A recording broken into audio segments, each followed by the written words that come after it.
हरिओम। एक कदम उजाले की ओर से मैं प्रीति आप सभी का स्वागत करती हूँ।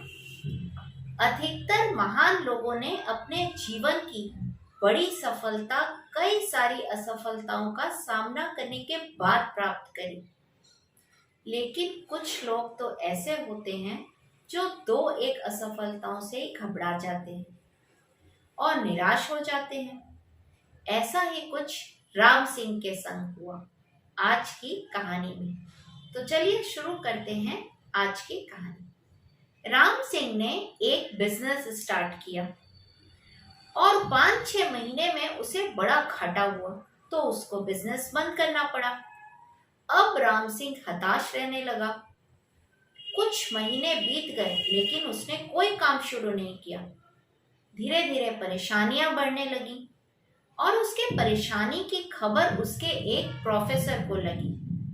तो प्रोफेसर ने राम सिंह को अपने घर बुलाया। राम सिंह प्रोफेसर के घर गया तो प्रोफेसर ने उससे पूछा कि राम सिंह, सुना है कि तुम बड़े परेशान रहते हो, क्या बात है? तो राम सिंह ने कहा कि नहीं सर, कुछ नहीं, बस ऐसे ही मैंने एक कारोबार शुरू किया था, लेकिन मैंने जैसा सोचा था वैसा रिजल्ट नहीं आया, तो मुझे कारोबार बंद करना पड़ा, बस इसीलिए मैं थोड़ा परेशान हूँ। तो सर ने कहा कि इसमें परेशान होने की क्या बात है, मायूस होने की क्या बात है, तुम फिर प्रयास करना, हो जाओगे सक्सेस। बोला नहीं सर, क्या फायदा, मैंने तो बड़ी मेहनत करी थी, बड़ा सारा पैसा भी लगाया था, तन मन धन से जुटा रहा, मगर सफल नहीं हो पाया। तो प्रोफेसर कुछ देर शांत रहे, उसके बाद बोले कि राम सिंह मेरे साथ चलो। तो राम सिंह उनके साथ हो लिया। उन लोग अपने पीछे वाले गार्डन में गए, जहां पर प्रोफेसर ने राम सिंह से कहा कि राम सिंह, ये टमाटर का मरा हुआ पौधा देखो। तो उसने कहा कि ये तो बेकार हो चुका है सर, इसमें क्या देखूं? तो प्रोफेसर ने कहा कि देखो राम सिंह, जब मैंने इसे रोपा था तो मैंने इसमें बड़ी मेहनत करी थी। मैंने इस पे सही समय पे पानी दिया, खाद डाली, कीटनाशक का छिड़काव किया ताकि ये बहुत अच्छा फल दे सके, लेकिन ऐसा नहीं हुआ, ये मर गया। तो कई बार ऐसा होता है कि हम जो प्रयास करते हैं वो हमारे हाथ में तो होता है, लेकिन अंततः उसका परिणाम क्या आएगा ये हमारे हाथ में नहीं रहता। कुछ बातों को हमें ईश्वर पर छोड़ना पड़ता है। इस पर राम सिंह ने बोला कि सर, फिर क्या फायदा मेहनत करने का, जब परिणाम ईश्वर के हाथ में है, हमारे हाथ में सफलता है ही नहीं। तो उन्होंने कहा कि देखो, बहुत सारे लोग इसी तरह एक्सक्यूज देते हैं अपनी असफलताओं का सहारा लेकर, और वो सफलता के चांसेस को खो देते हैं। अगर हम प्रयास नहीं करेंगे तो हम कैसे सफल होंगे? तो उसने राम सिंह ने बोला कि ठीक ही तो करते हैं सर वो लोग, क्या गलत करते हैं? आप ही बताइए, एक मेहनत करो, पैसा लगाओ, समय लगाओ और नतीजा भी मनचाहा ना मिले। तो सर ने बोला कि अच्छा, अब तुम मेरे संग इधर आओ, और सर उसको लेकर एक कमरे में गए, जहां पर राम सिंह ने देखा लाल लाल बड़े बड़े टमाटरों के कई सारे टुकड़े रखे थे। तो राम सिंह ने सर की तरफ देखा तो सर ने बोला कि देखो राम सिंह, तुमने वो मरा हुआ टमाटर का पौधा देखा ना, मैंने उसके बाद कई सारे प्रयास करे और वो प्रयास रंग लाए, और उसी की सफलता है ये टमाटर।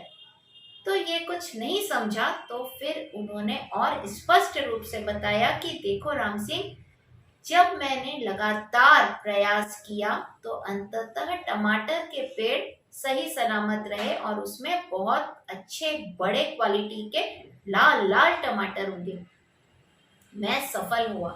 यही मैं तुम्हें समझाना चाह रहा हूँ कि हमारे हाथ में सिर्फ प्रयास करना है, फल की चिंता छोड़ दो। अगर तुम फल की चिंता करोगे तो तुम अपना प्रयास में 100% नहीं दे पाओगे, क्योंकि तुम्हारा माइंड डाइवर्टेड रहेगा।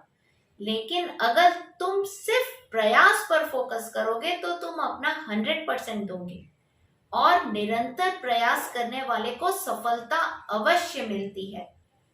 इस बार राम सिंह सफलता का पाठ पढ़ चुका था। उसने सर से वादा किया कि सर, अब मैं मन लगाकर प्रयास करूंगा और तब तक प्रयासरत रहूंगा जब तक सफलता न पालूं, और अगली बार एक सफल होने के बाद ही मैं आपके से मिलूंगा। ऐसा कहकर राम सिंह पूरे जोश से सर के यहां से निकल आया। अब हमारी बारी है। हम भी तो यही करते हैं, एक दो असफलताओं के आगे घुटने टेक देते हैं कि नहीं भाई, सफलता तो मेरे हाथ लगेगी नहीं, क्या फायदा, हम झूठा मूठा एफर्ट कर रहे हैं। लेकिन क्या ये एफर्ट सिर्फ झूठा मूठा है या हमारा कामयाबी के तरफ बढ़ता हुआ कदम है? हमें ये सोचना होगा कि हर नाकामयाबी कामयाबी की तरफ बढ़ता हुआ एक कदम होती है। इसका सबसे यादगार उदाहरण है सर थॉमस एडिसन, जिन्होंने लगातार असफलताओं के बाद सफलता प्राप्त की। उन्होंने लाइट बल्ब का अंततः आविष्कार किया और फेमस हुए। तो जब वे लोग इतना अथक प्रयास के बाद सफल हो सकते हैं, तो क्या हम नहीं सफल हो सकते? हम ऐसा कैसे मान लेते हैं कि हम कभी सफल ही नहीं होंगे? तो कभी भी अगर आप इस स्थिति में आए तो अपने मनोबल को सुदृढ़ करिए, अपनी हिम्मत को जुटाइए और वापस लग पड़िए नए प्रयास की ओर। सफलता आपको जरूर मिलेगी। हर मंगलवार और शनिवार को एक नई कहानी के साथ आपके सामने फिर हाजिर हो जाऊंगी। आज लेती हूँ विदा। हरिओम।